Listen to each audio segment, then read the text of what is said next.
بسم اللہ الرحمن الرحیم یا بنی آدم قد انزلنا علیکم لباسا یواری سوآتکم وریشا ولباس التقوی ذلک خیر ذلک من آیات اللہ لعلہم یذکرون۔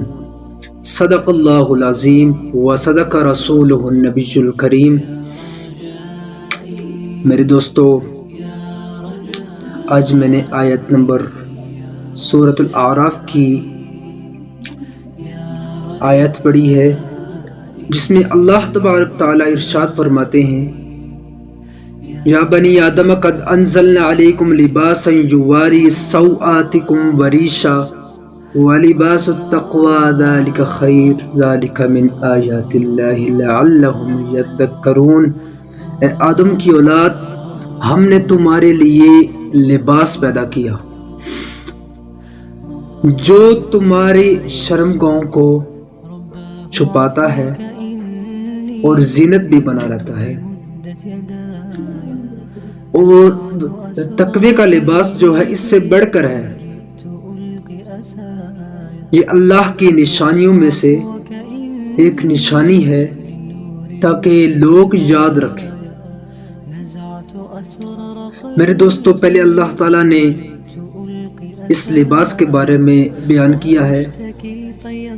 یہ لباس انسانی جسم کے لیے بہت ضروری ہے۔ لباس نہ پہنے تو انسان ننگا ہو جائے۔ لباس انسانی زندگی کے لیے اہم ترین حصہ ہے۔ اللہ تعالیٰ فرماتے ہیں، ہم نے آپ کے لیے لباس پیدا کیا جو آپ کی ستر کو چھپاتا ہے تو اور زینت بھی بنا رہتا ہے۔ تو اللہ تعالیٰ اس لباس کے بارے میں بتا کے پھر آگے فرماتے ہیں، وَلِبَاسُ التَّقْوَى، ایک تقوی کا لباس ہے جو اس سے بڑھ کر ہے۔ یعنی یہ جو لباس ہے یہ انسانی جسم کے لیے ضروری ہے، اور تقوی کا جو لباس ہے وہ انسان کی روح کے لیے ضروری ہے۔ میرے دوستو، جب ہم تقوی اختیار کریں گے، جب ہم پرہیزگار بنیں گے، تقوی کا مطلب یعنی گناہوں سے بچنا، اللہ کا حکم ماننا، اور جو اللہ نے روکا ہے اس سے بچنا کو تقوی کہتے ہیں۔ ان گناہوں سے بچنے کو، کوئی بھی مصیبت آ جائے، کوئی بھی آ جائے، اس میں اللہ کا حکم ماننا ہے۔ میرے دوستو، امام احمد بن حنبل رحمۃ اللہ علیہ بیٹھے ہوئے ہیں۔